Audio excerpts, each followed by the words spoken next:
Okay, so we're going to go over a little bit of dry needling. Dry needling is kind of a newer technique. Most states are now allowing PTs to do dry needling, and most chiropractors do dry needling as well.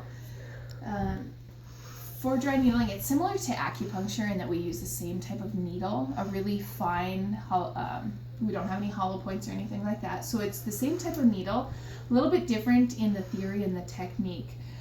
Typically, like this would be an acupuncture grade needle. You can see it's super fine if you can even see the needle.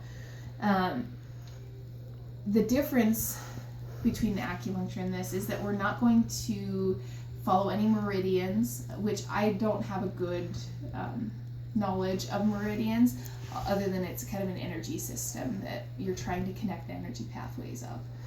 With dry needling, we're more going the scientific route, which is why it's covered by insurance more often.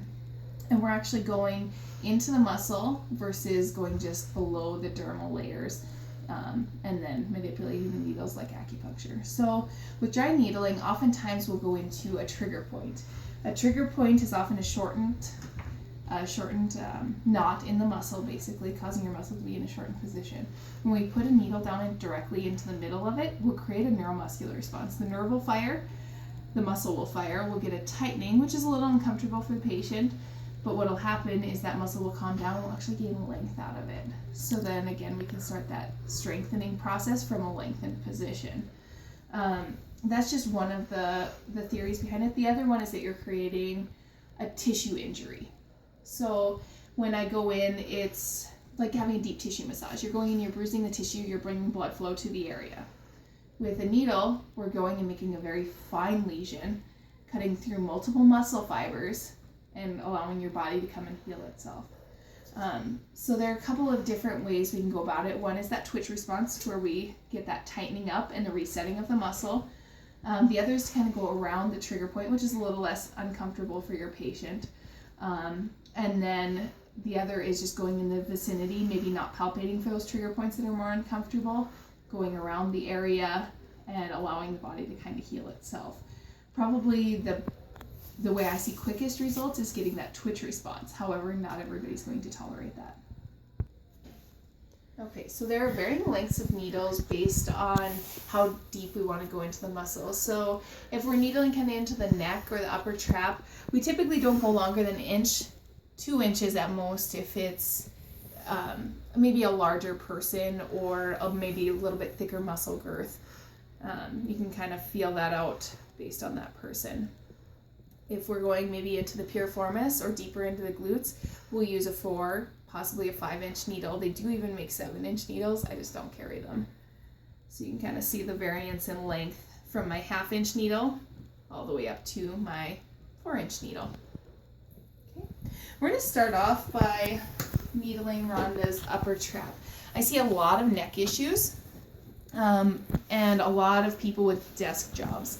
So what I do here, oftentimes with the upper trap, depending on tolerance again, I'll palpate for some soft tissue adhesions. So I'll just show you the tap-in method to start.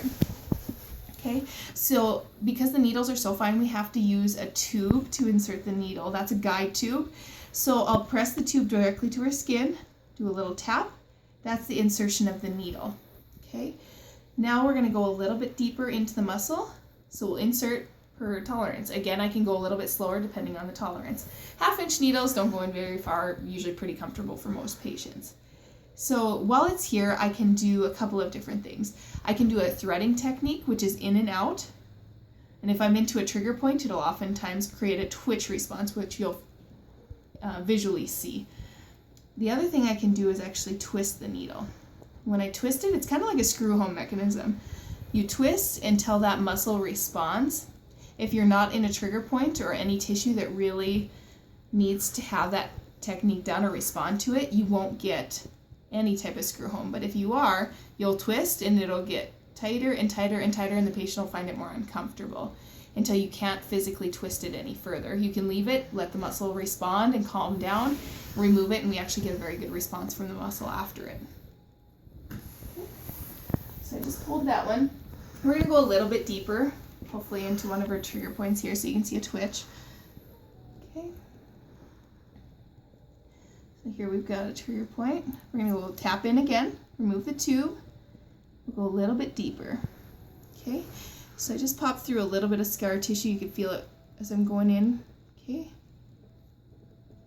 we're gonna go in and out. See if we can find it. There's a trigger, and she can physically feel that tightening. So again, it depends on your patient. Let's see if there it is again. So you can see a little twitch here. Good. And then I usually give pressure afterwards because it calms down the muscle. Okay, we're going to do just a little bit of TMJ needling, kind of a newer technique for treating the TMJ. The jaw itself is actually considered one joint. So when you needle one side, you have to needle the other because you're lengthening out the muscles on one side, and actually you can create kind of a lopsided effect if you're only doing one. And again, oftentimes the side of dysfunction isn't always the side of pain. So they'll say they have pain on their right side when actually their left side is very tight. So you'll still needle both sides regardless. So I'm just going to palpate here. Go and open your jaw for me. So she's got that space right here. Go ahead and close and just relax. Okay. These ones are sometimes more uncomfortable, especially if you've got a lot of TMJ issues. I also needle into the masseter and the temporalis because they're, again, muscles of mastication. Okay. So we're going to go with my little 1/2 inch face needle. Tap in. And I'm going to insert. So depending on how they tolerate it, I may leave it, or for most people, I pull right away. The face tends to bleed just a little bit more, but just because it's a little bit more well vascularized and innervated. So anytime you needle the face, it becomes a little bit more uncomfortable. Okay, as far as needling the masseter, I'll try and find a trigger point here. I've got a little one. I'll kind of go at an angle based on muscle orientation and the depth of the muscle. So we'll insert it, and every once in a while I'll do a twisting, depending on how they tolerate. So there it started to tighten up. I won't go any further because it'll be really hard to tolerate. Okay. Yeah, feel that one? Okay, now we'll hit that other side here. Since I already needled the right, we're gonna go after the left. Okay. And that nice space. Okay, and tap in. And that's all the way inserted. Leave that one, and we'll go into the masseter.